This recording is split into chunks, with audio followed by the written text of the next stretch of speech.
What's up, everybody? We're doing another one of these awesome interviews, and today I'm really excited for this one because this is an animal that he works with that I've always wanted to learn about, but I never actually sat down and took the time. So I'm actually really excited for this one. But we got our special guest with us, so I'll go ahead and let him introduce himself. What's up, everybody? I'm Tyler from Leaf Tales. I'm from Pennsylvania, central Pennsylvania.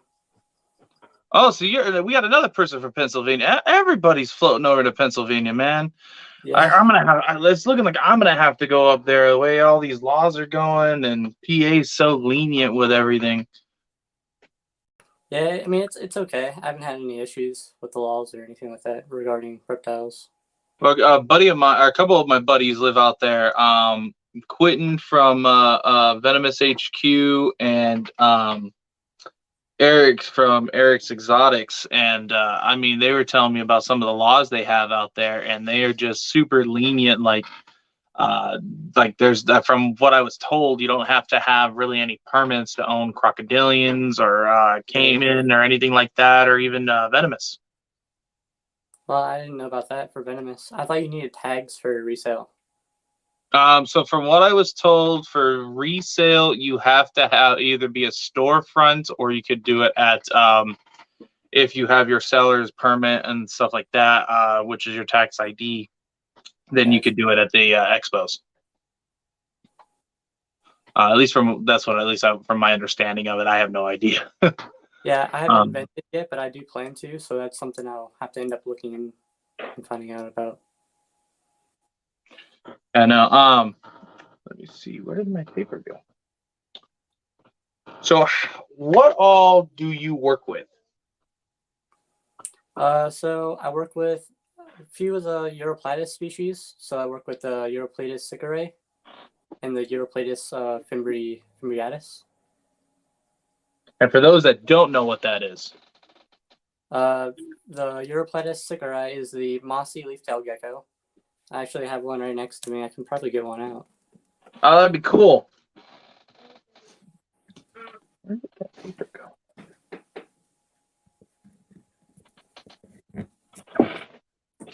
They don't like to be handled a whole lot,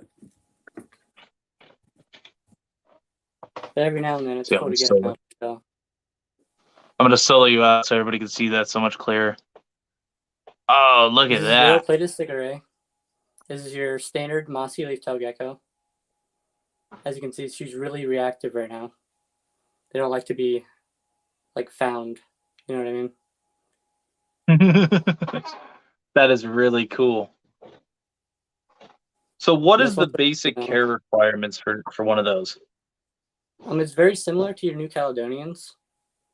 Okay. Basically, you're going to want to have a very naturalistic looking environment for one of these gecko species because it helps them thrive. They can stress very easily, especially as babies. So I don't handle the babies very often at all. Can they drop their tail, Yep, they or can drop do their they tail. drop their tail? I haven't found any to drop their tail in front of me for any reason, but I have seen them drop their tails for very dumb reasons, especially the captive bred imports or the The not the captive, the the wild imports. caught imports. The captive bred ones are a lot better because they don't stress out as much. They're better acclimated to whatever you put them in whenever they're born, Right. and obviously you can hand feed them. So I was looking for my paper that has all my questions. I'm kind of going off of memory at this point. oh yeah, I have paper too. I forgot. I had a whole paper, and I had it in here, and then I let the kids come in here for a minute to grab something, and I think they might have moved my paper or ran off with it. Leave it to children. Yeah, it's gone. So what got you into the hobby? Essentially, I've always worked with geckos or anything like that my entire life. Like whenever I was a little kid, I started out with a panther gecko from PetSmart, and I thought it was just the coolest thing ever. So I kind of migrated from panther geckos to anoles and like tree frogs and small things like that growing up. And I would always be in my backyard collecting salamanders or garden snakes, stuff like that.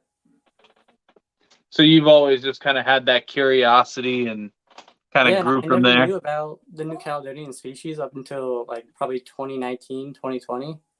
So I thought it was like really interesting to get into, like all the different morphs and genetics.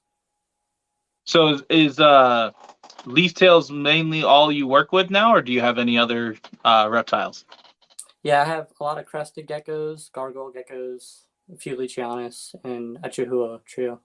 So you like the New Caledonia and more arboreal type. Yeah, I like it.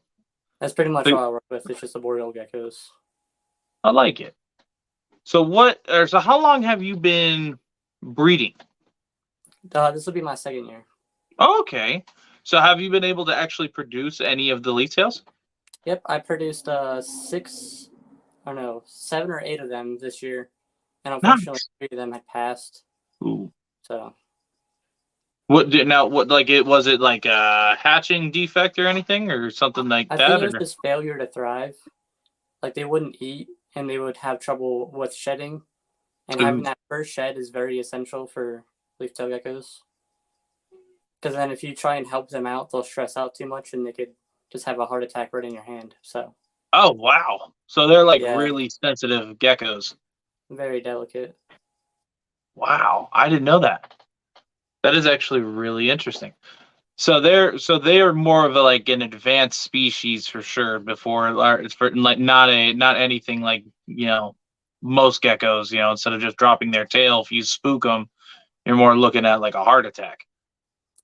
Well, I wouldn't say that. I'd say if you're handling them a lot and they're jumping, so they're getting Mm. really dizzy and stuff like that, that'll really stress them out. So Oh shipping, you wow. gotta be careful with them as well. Can't ship them when they're too tiny. So what would be the right size to ship on that? I'm just genuinely curious. I have no idea. From all the information that I've gotten from other breeders, they start shipping around 3 grams. So whenever they hit the 3 gram mark, that's a pretty safe weight. Okay. So okay, that's not terrible. So what is the lifespan on those?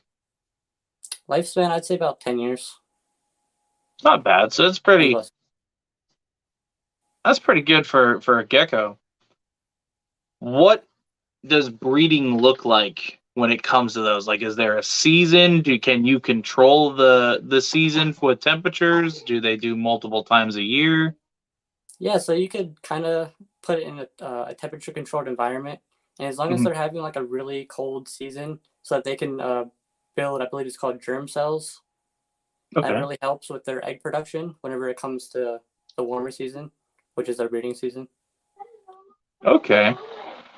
And where were most of them found? If you don't know, I have no idea. Like I said, I'm genuinely curious about this. I'm like gonna ask you the craziest questions because I love the way they look. Ever since I went to an expo and saw a satanic leaf gecko just chilling up on this branch, and Yeah, it so was they're, just they're super from cool. Madagascar. Oh, okay. I was actually following really closely with Bill Strand. He's been live streaming his whole tour in Madagascar, and he Oh, actually that's cool. a pair of Satanics, and I thought it was the coolest thing ever. That is super cool. So with them, how like I know they're since they're a gecko species, do they only have like 2 eggs here and then so on and then like 2 eggs there? What's the average with like laying of them? Usually, it's every month. They'll have 2 eggs, and for some species, it's like right on the day, right on the dot, every single month. So they're a creature of habit. They can be, very consistent depending on how well you're feeding them, the variety that you're feeding them, stuff like that. Because I've had one pair that produced probably 10 to 12 eggs, Oh and wow. most of them weren't viable, but she produced most of my offspring this year. What does gestation look like for them? About 3 months. Oh wow, that's actually not bad. So That's a little more. That's a 3 to little 4 more than months. usual, isn't it? About what is it about? Average gecko is about what 2 months 90 ish. days, I'd say. Yeah, let's say that's interesting. Um, let me. I had a whole list, and it bothers me because I literally wrote a whole list just for you. because I had a ton of questions. Okay, put it back. Where did it go? I feel really bad that I wasn't prepared for this. I had the paper sitting right here and it's gone. And I'm 90% sure one of my kids just hijacked it because that's just what they do to mess with me. Is they jack my stuff and then they move it and they're like their mother. It's the best way to put it. Is they're like their mother. If their mom's in here, she touches one thing and then everything is just like reorganized and then I have no idea where any of my stuff is at. Because I can't. You know, I have a copy of it. I got it right here. Let's see.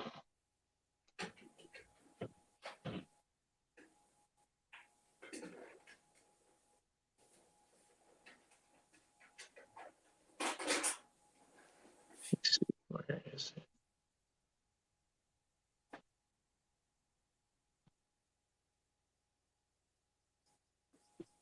There we go.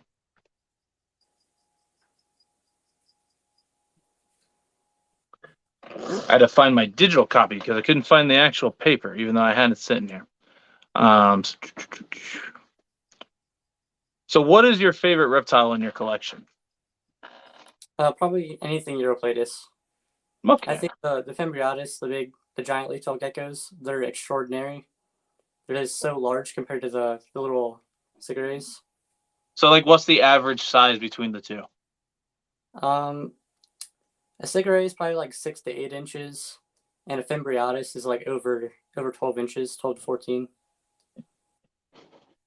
That's actually pretty cool. So they get decent sized.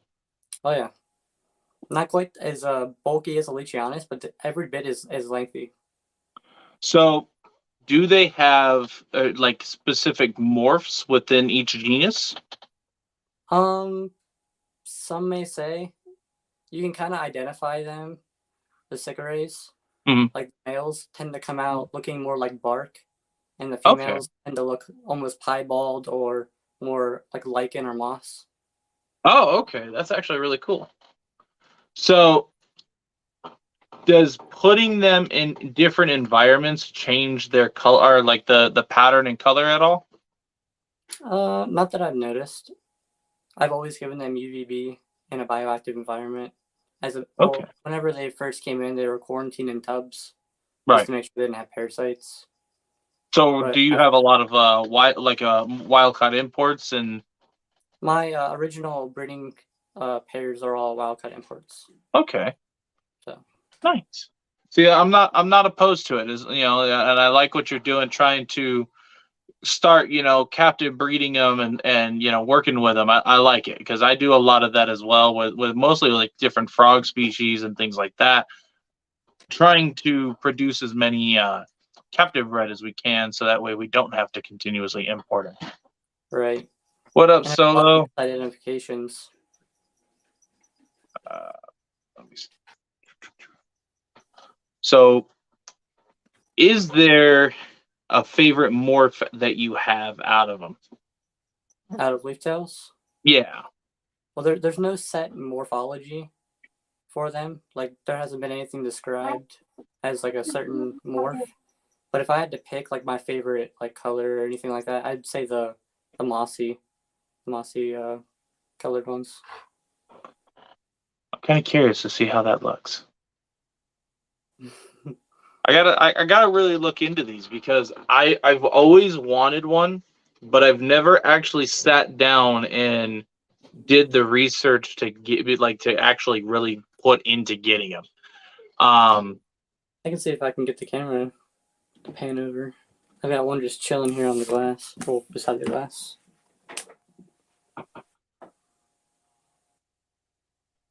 If you want to, there he is. Let me see you out.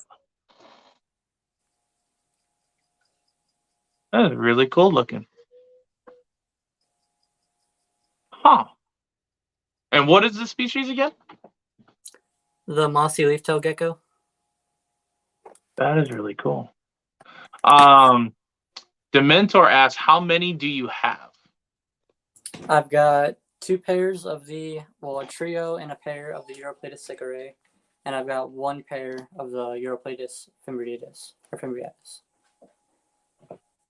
which is the giants. I like how you know the scientific name of I'm a each nerd. one. Well, I mean, I'm the same way when it comes to like like certain venomous species and certain things like that. I'm the same way. Also, trying to say Western diamondback rattlesnake is really really long when you can just say Crotalus atrox Exactly. or Crotalus atrox. I know Lucky's in the comments; he's gonna yell at me. Um, And there's so many different pronunciations for it because people yeah. in Europe will say it completely different than we do in America.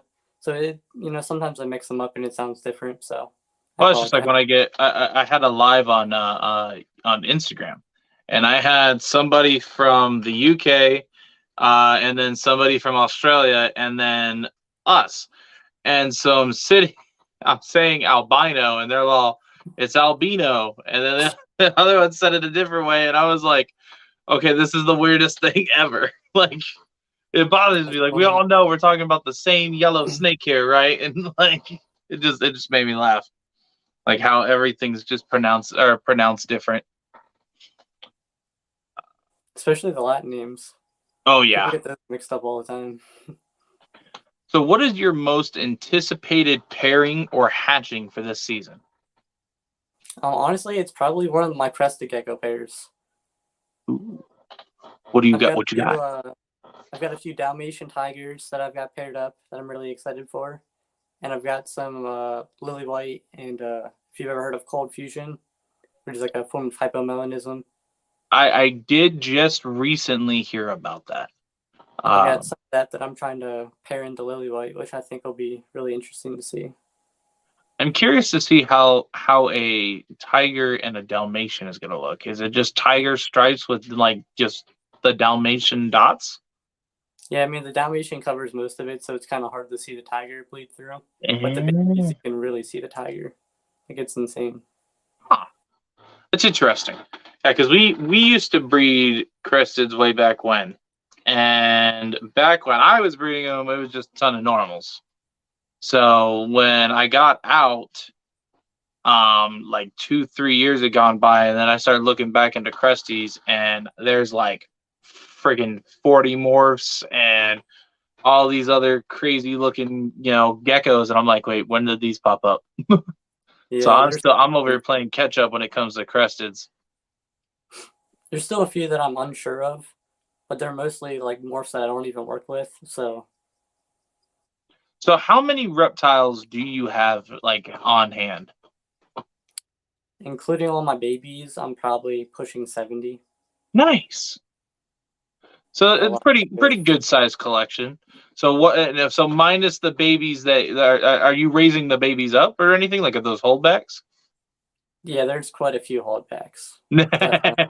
So you haven't let none go. You're just holding them all, or majority of them back. There's a few that nobody's seen that I'm very excited for. I'll say that. Nice. I like it. I like it. Especially with leaf tails are just super cool animals. What does their diet consist of in captivity? Crickets is a big one. Okay. That's the most readily available insect that they'll jump to, like no matter what. Like anything that moves around a lot, you're gonna have a lot of really good feeding Now, response. do you give them any like Pangea or anything like that, like the paste that they are for most geckos, or no? Well, technically, sometimes the crickets will get some Pangea, so they'll be gut loaded Okay. beforehand. That's very rare. I usually only gut load them with carrots. Okay.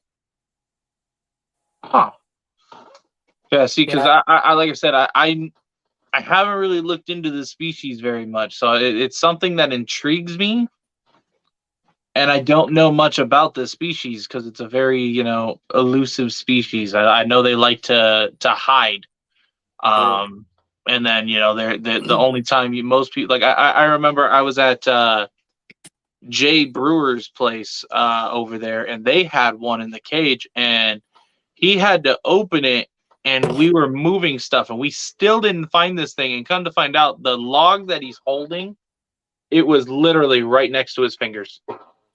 Wow. Like it blended in like perfectly, and it didn't move. It just sat still. And so we're over here like looking in the cage, and he's thinking like it was gone.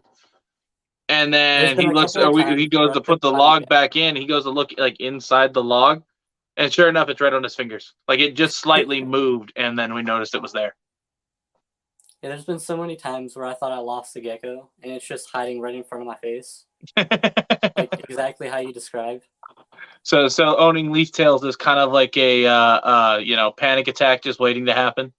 Oh yeah, it's I Spy every single day. It's That's actually one really way fun. to play High Spy. I've been taking videos of them every day and getting like different angles. Like sometimes you can't even notice that it's a gecko. Like it's so cool. I've seen some that look really cool. They have like jagged looking like edges on their neck and make it look like they are like actually bark. Oh yeah, okay. Those are the Australians. Yeah. Those are really cool. I don't have any of Yeah. those yet. I've seen a few videos of those and I thought they were just really cool looking. Because like you didn't know that it was there until it opened its eyes and then they lift it up and then you can just see like it looked like it ripped the bark off of it, but it was actually part of it. I thought that was super cool. Yeah, those I don't think they're as arboreal as the Madagascans, but they look every bit as cool. So what is your goal as a breeder? As a breeder, I just want to be able to provide as many captive bred leaf tails as I can, just to kind of flood the market and get like more breeding pairs out there. Because there's very few people that are able to successfully breed them, mostly because they're wild caughts, so they're already having internal organ failure and stuff like that. And then you got people that don't know how to breed them correctly, so they're being housed improperly, and because of that, they're either dying or they're just not producing. So is there many forums where they can actually go to find the correct information to like actually keep and breed these animals? Yeah, so whenever I was searching, the best source of information is Bion Terrarium. They're from the Ukraine, Okay. and they have so much information on YouTube, on their website. They have journals, and they have I think they have like a book that they wrote about Eurypletus. Oh, okay. So they have a lot of husbandry information that they provide in care sheets. So That's that actually really really cool. Yeah, because with a species like that, I would hope that there's more info about them. right. Because there's quite a few species. I mean, even like there's mammals and stuff that there's no really how to care guides for 'em. Right, you just kind of have to feel it out. Yeah, you just have to kind of wing it and see what happens. So to I because I looked up a little bit before this live. That's actually why I was a little late, because I was still reading something. Like it was like, oh, okay. Um, but there wasn't a lot of how to care. There wasn't really like a lot of like how to get ready for breeding or anything like that. There was a few like, hey, I'm breeding these, but nothing like, hey, this temperature needs to be this needs to be that, or anything like that. So it still seems like it's a lot of uncharted territory, Yeah, I agree. which I find really interesting. Everybody does it a little bit differently. Some species thrive on much different temperatures, and that kind of confuses me because they're from Madagascar, you know? Right. Now, is it like maybe like more like some are found in different parts of the island or different Yeah, so areas? the giant leaf-tailed gecko only populates like a 6 square radius, like a 6 mile radius. Oh, wow. So it's a very small area. Huh.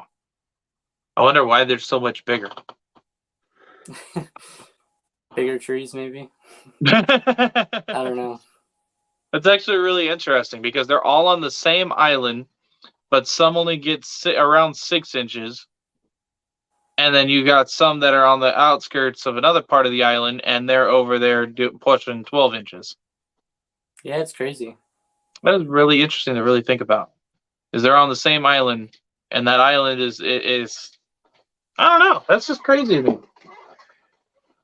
Sugar Skull Serpents, how's it going, Kevin?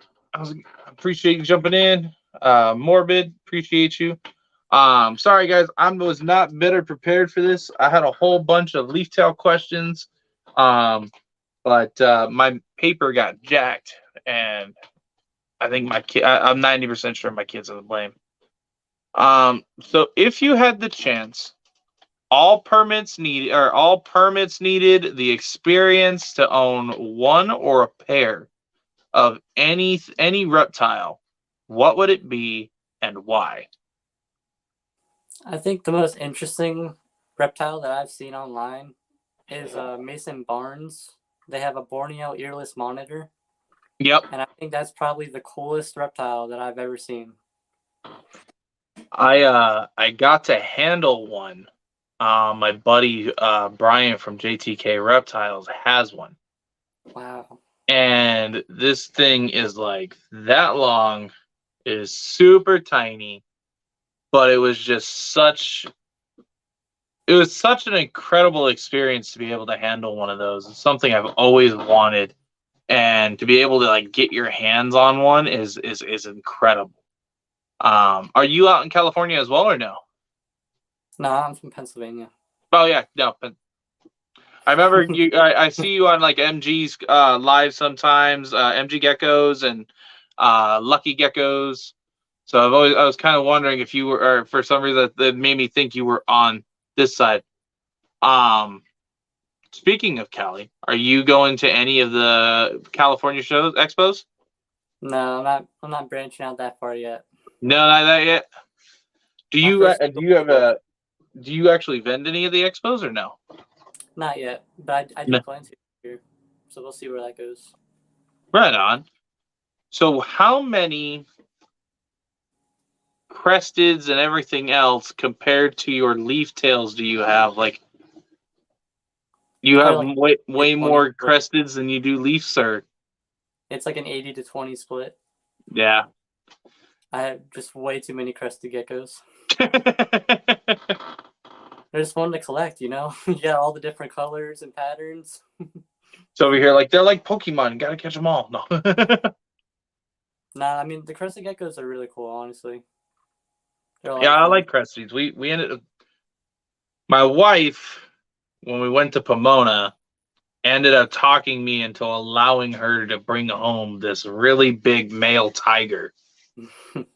And now she's talking about, like, I caught her on Morph Market, so we were trying to like look at more cresteds, and she's like, "Ooh, we need this one. Ooh, we need this one." So like now she's trying to move me more back into the geckos, and that's how we ended up with all the leopard geckos that we have again. I completely sold out of most of like the gecko species that we had, just because I wanted to work with larger, more exotic, larger like more species like monitors or things of that nature. And then she was like, "No, I like the tiny cute thing." So we're just, she came home with like 10 geckos after I just got rid of like 40 something. And now she's like trying to talk me into bringing home or getting like a small portion of the reptile room to just her geckos. So she wants to get more leopards, more cresteds, and things like that. It's insane. The addiction is it's real. Right.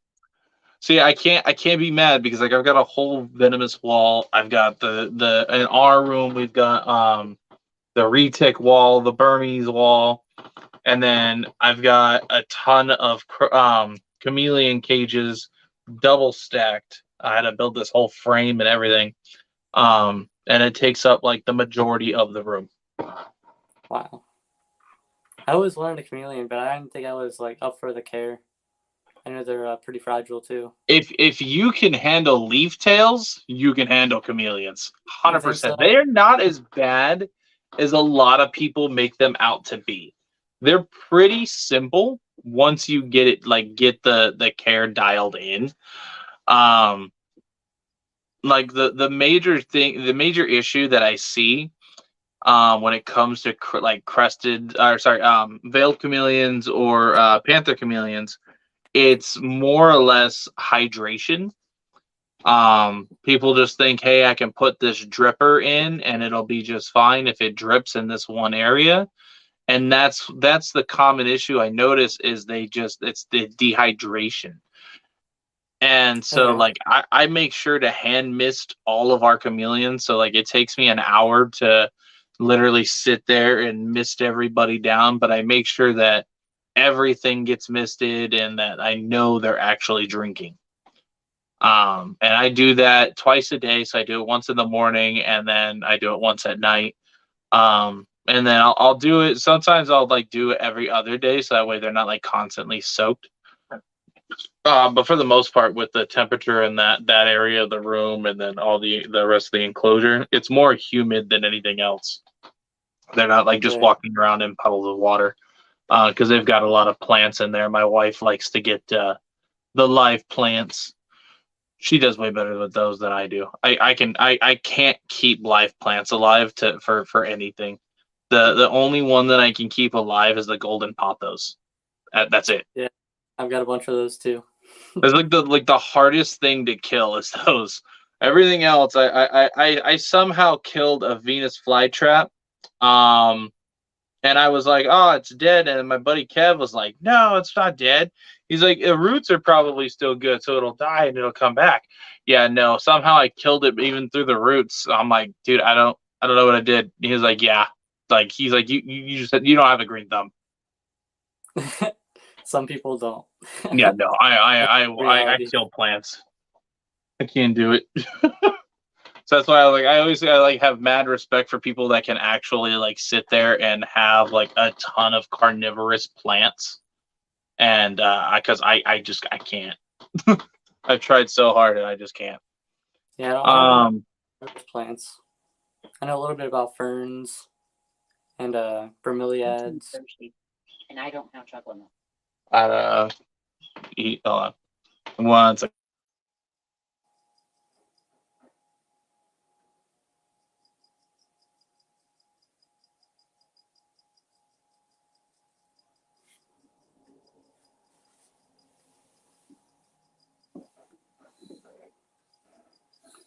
Got my phone down here, so now I can look at chat. I don't know how to look on it on my iPad. What's up, everybody? I can actually see chat now. Hey, Lucky. What's up, Dementor Dragons? GCG, hello. Sorry, I had to deal with my son. He's wanting stuff and he's like, I want chocolate milk. We don't have chocolate milk. he's over here like you're requesting things as if he's at a diner or something. So with this, our species in particular, if you had advice for someone that wants to get into keeping leaf tails and breeding them, what would your advice be to them? I would say first do as much research as you can, because even if you do as much research as you can, you're still going to find stuff that you're not going to, see online. You're going to run into issues that you're just not going to see. You know what I mean? No, for sure. You got to do a lot of research, make sure you're prepared. Have calcium on hand in case there's crashing. Hydration is pretty important, like you said, because they're from Madagascar. It's always humid, so you got to make sure they're hydrated. With them, because you bring up calcium, are you able to do with them what you're able to do with leopard geckos, where you can leave a cap full of calcium in there and they'll go down and eat it as needed? Yep. My giant reptiles utilize that very often. Huh. And That's actually really interesting. I just learned that fairly recently. I want to say about 2 years ago that even leopard geckos did that, let alone now other species are doing that. So I thought that was that's really interesting. But I like asking that question about, like if you had advice for a new person trying to get into it, because there is still a lot of new keepers that, especially a lot of our followers Not so much our late time, but more like when this is rewatched. Um, we have a lot of kids that watch the channel, and this is something that I like asking because, especially working with various species, there's so many people that are like, "Hey, I like this, I like that, I like that." If I don't work with a species like leaf-tailed, I don't have a single one. I don't think I've ever owned one. Um, to the best of my knowledge, but I've been doing this for 18 years, so there is a slight chance I may have had one for a very short time. um, but there's so many people that are wanting to get into this and get into breeding. So I like asking that question because it's something that most people, when they are asked that question, they subconsciously give that answer as if they're talking to their past self trying to get into it, and they try to help correct the mistakes that they made. I would say another piece of information would be if you're going for like a breeding pair, go for captive breds, because captive breds are obviously going to eat a lot better than your imports, because imports are just always stressed, no matter what environment they're put in. Right. What is the common issues that you guys have to deal with when it comes to import on those? Imports, dehydration is the biggest one. A lot of the times they'll come in, they'll be dehydrated, they'll have liver or kidney failure, and then a couple months later they'll end up passing. Oh, wow. So a lot of people don't understand when they're buying a gecko fresh off the ship, it has a very high probability of just dying from organ failure. No, for sure. That's so. Do they ever have to deal, or you yourself personally, have you had to deal with like parasites or anything like that from the imports? I have not found any parasites in mine personally. I got my imports from Outback Reptiles, and they actually Okay. had them for a few months before I purchased them, so I Right. knew that they were in pretty good hands. But one of the issues that I have found is skin lesions from them being in too humid of an environment. If they're Oh. rubbing up something wet, they can have like skin lesions from it being too humid. Oh, wow. So is it like more like a lash or like a rash, or does it actually like it turn Yep, into an open wound? yep, it's kind of like a rash. Oh, wow. Now, You just gotta be careful. since they're so delicate, how would one actually go to treat that? You kind of just let it heal. Give them a very dry environment. Make sure that they're getting enough to stay hydrated, but Okay. keeping it very, very dry. So you can't put like betadine or anything like that on it? I'm sure you probably could. I've never experimented with that myself. I use chlorhexidine if that. Yeah. if that. Yeah, a lot of people use the chlorhexidine or the betadine or both, depending on the severity of the wound. Right. What is the average pricing compared or for like import compared to captive? Well, I've seen a very big difference between imports and captive bred. And just because of them being so rare, some people will try to inflate the price, Mm-hmm. which to them I just say, don't even buy from them. I've seen people try to sell a satanic pair for like $6,000. Oh, And shit. it's like, no way. They're worth like 1,000, dude. 1,000. And he's trying to sell them for like 6,000. It's like, no. But That's for insane. imports, you're looking at about 350 to 500, depending on the species. Sometimes the big giant leaf tails can go up to like 600 to 800. Okay. But captive bred, obviously, it's going to be a couple hundred extra. Yeah, you're looking at about closer to 1,000. Right. Huh. It's just, it's interesting. I mean, I was curious because, like, I know with most, like, when it comes to imports and everything, because like I said, I do imports. I work with 3 of the largest importers in the U.S. And it's a lot. When you're looking at wholesale import, then you're looking at just for sale import, and then you're looking at captive bred, the prices are just so crazy depending on each species. So I was curious to see what's the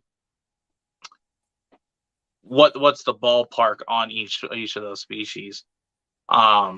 And I'm really curious to see if you know or not, do we have any of the Australian line out here, like in the U.S.? Yeah, we do. Do you Brian have from any? Down Reptiles is breeding them. Do you have any? We don't know. Oh, I wish I had some Australians. That'd be awesome. right. Just after that video and seeing that, I want either a Satanic or that. I know Tiki's Geckos. They work with them. Okay. Sundown Reptiles. I think maybe Mason Sundown. has a pair of those as well. I think I know Sundown. I think that's the one that I think they pop in my live sometimes too. I think. Yeah, It's a lot of people with really similar names. He's trying to sell some on a live stream with Gabby and Brett from Morph Menagerie. Oh yeah? So I know he's producing. That's actually really cool. And what would be pricing, like what would be a decent pricing range on those? An Australian, I think he was trying to bid his around like $650. Oh, that's actually not bad. That's not bad at all.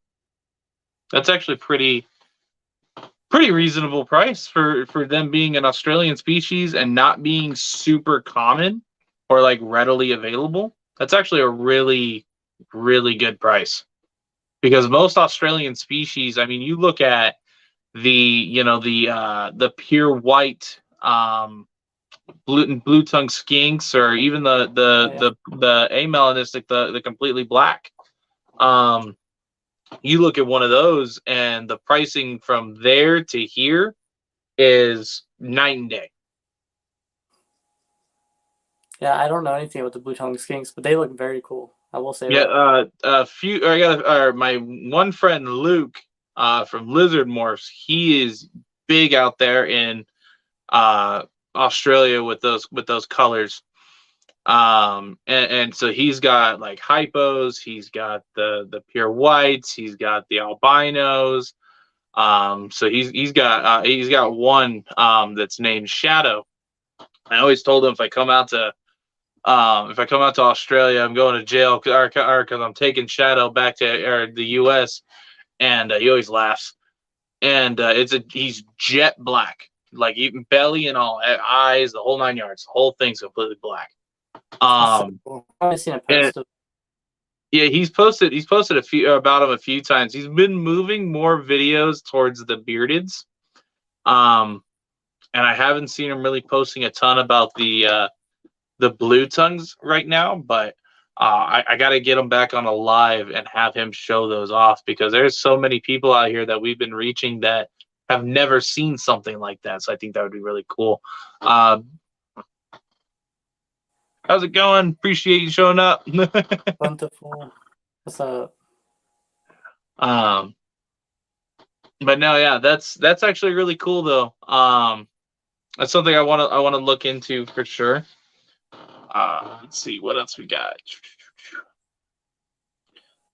So what made you want to work with arboreals? I think they're more interesting. There's more verticality to them. You know, you can hold them on your arm, hold them on your head. You can run around. You know, you can kind of escape your bioactive tanks a little bit better. You know, you don't have to worry about them having to walk up and have a way to get up and a way to get down. They can just climb up the glass. So, right. At that point, who's holding on to who? No. It's funny. Speaking of, like, you know, them crawling up the glass, my wife went to clean the cresteds once, or this new one. I did not think they can jump that far, but I watched this dude take a huge leap from the glass square onto her face, and then just held onto her nose, and it was funny. Like I don't think I've ever seen her so shocked, but it was just funny. And I just tried to take a picture, and that thing just ran up her face. So how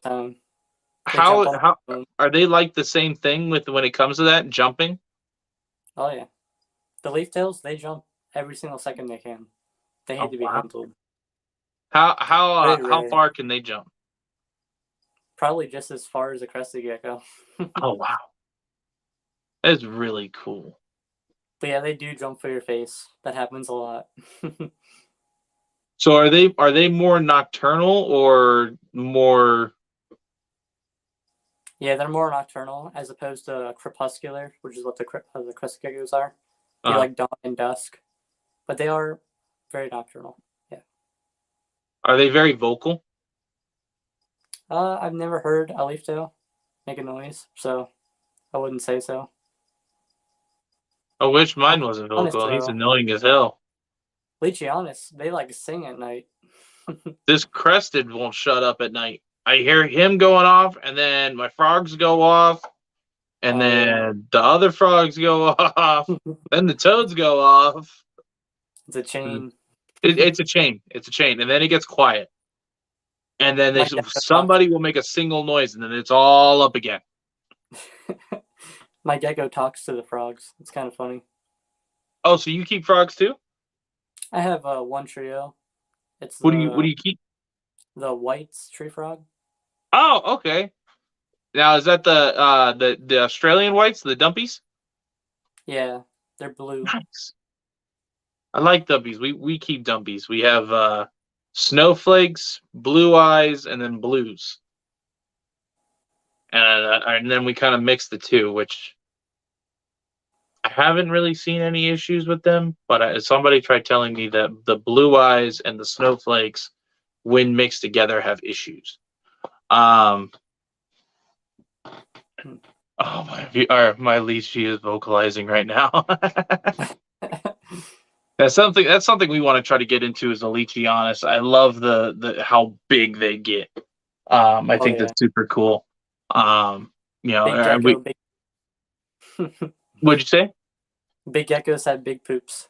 Oh, I'm used to big poops. I don't. So this is a 6 foot by 2 foot by 2 foot cage. There is a 13-foot Burmese that's sitting in here, and I kid you not, she had a 4-pound pig the other day, and she has already released half of said pig, and it was bigger than my fist. And I can grip a basketball, like I can palm a basketball. And so I had to take like 3 scoops out of there. So I can speak of the devil. There she is right there, poking her head up. She's curious. Yeah, she is. She's a very, very friendly female, but she's very food driven. So when I open that, I have to hook train her. Because if I don't, she's gonna think my arm is food.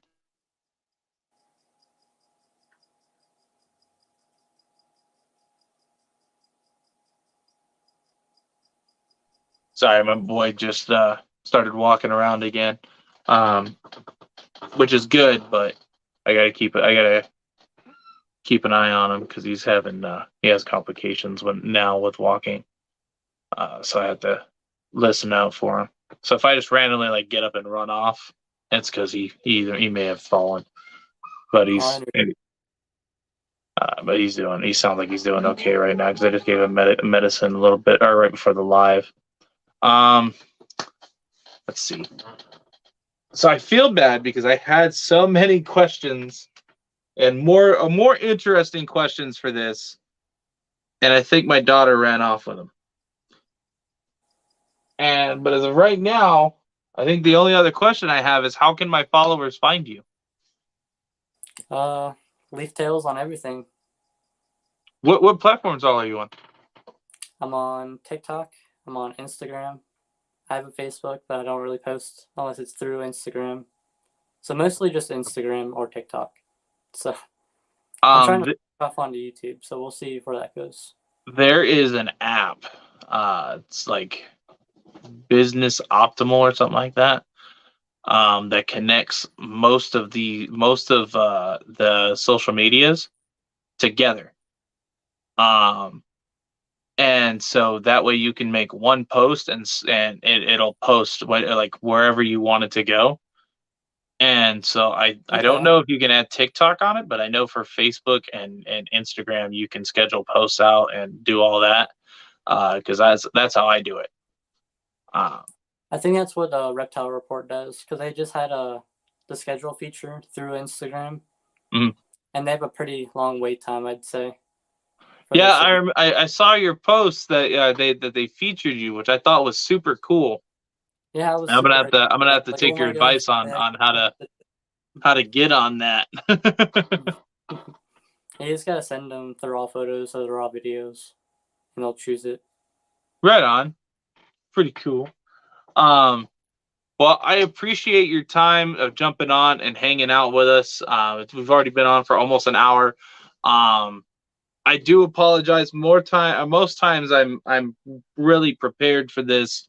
But I printed out a whole special list just for this live, and I had it sitting literally right here, and it's gone.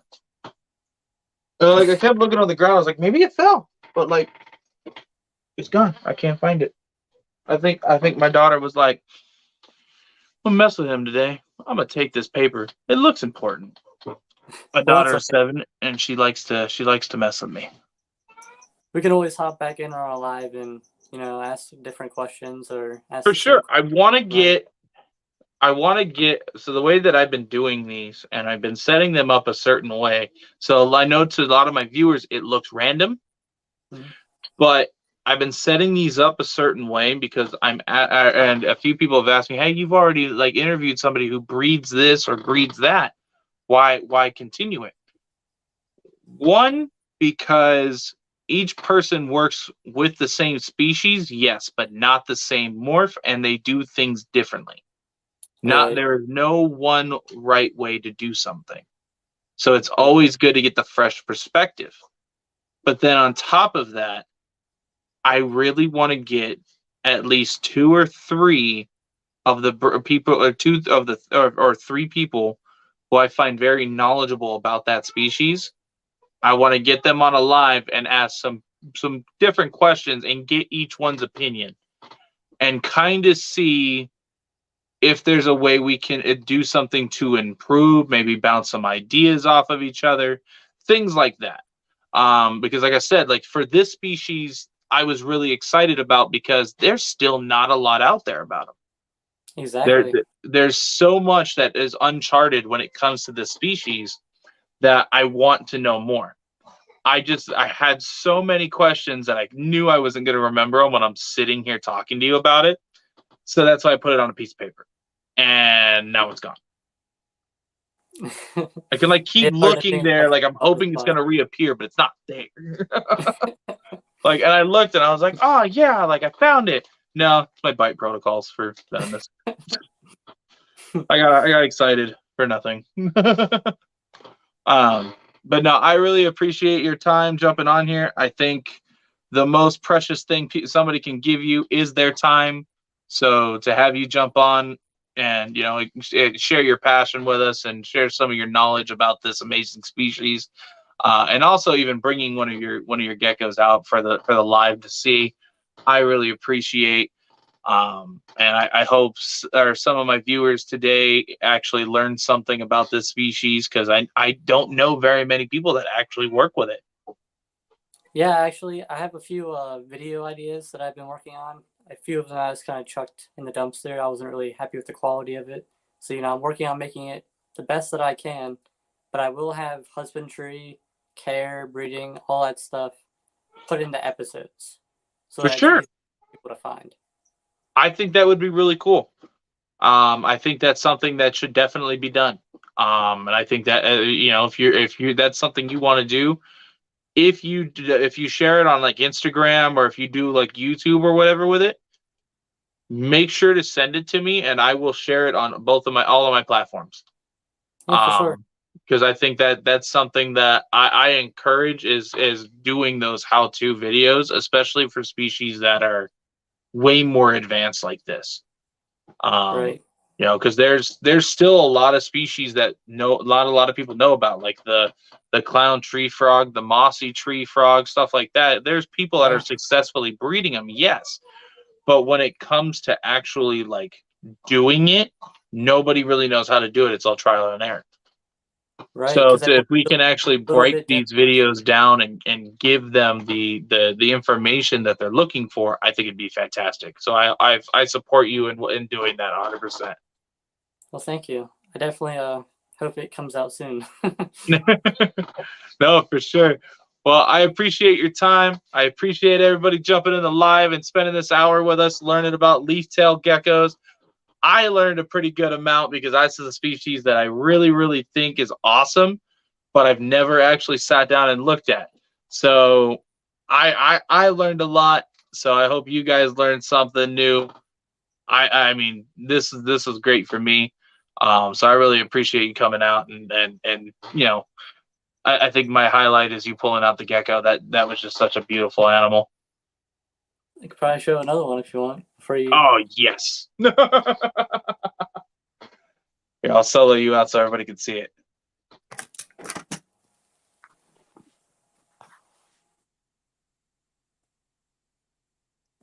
Look at that guy. No, you're kind of hard to see because of the light, huh? Is that another Mossy? No. That's beautiful. I love how the pattern on that. I mean, if it was sitting on a stick, you would never know. Like they blend in so well. You see that one? Yep.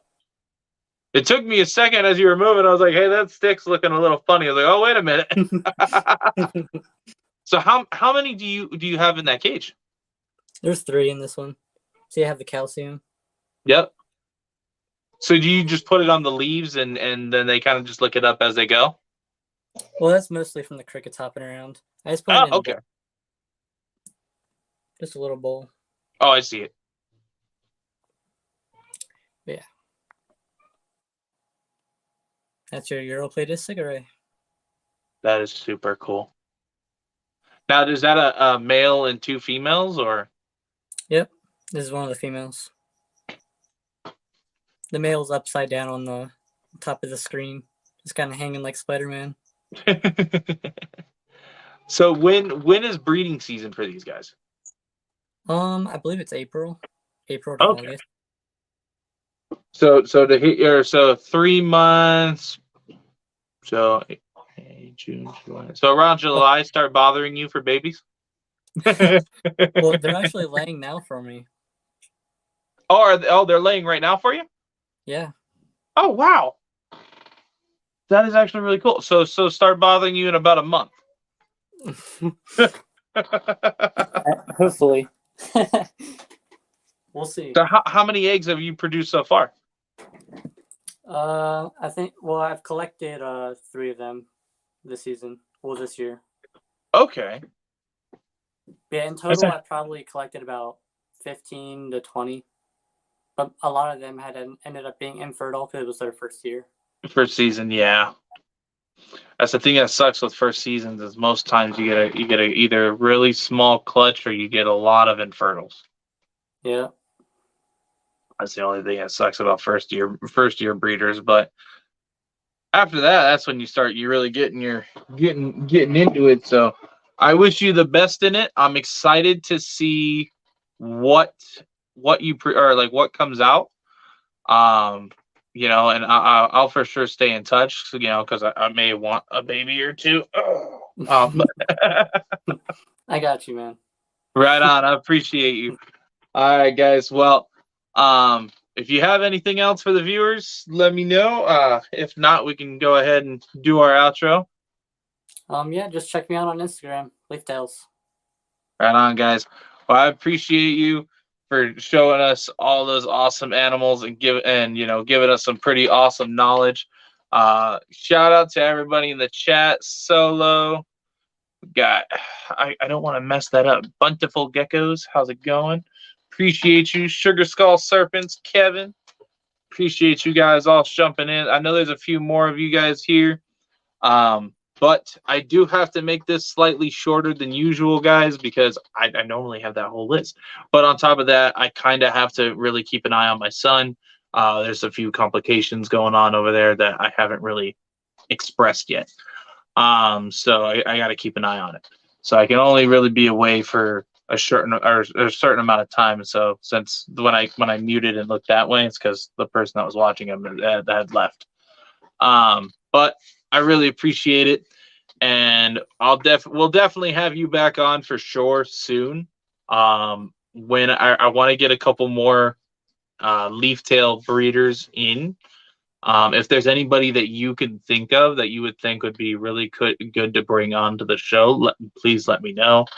sure. You know, I'm always open to suggestions, and you know, kind of reaching out to ask some people to share their knowledge with us.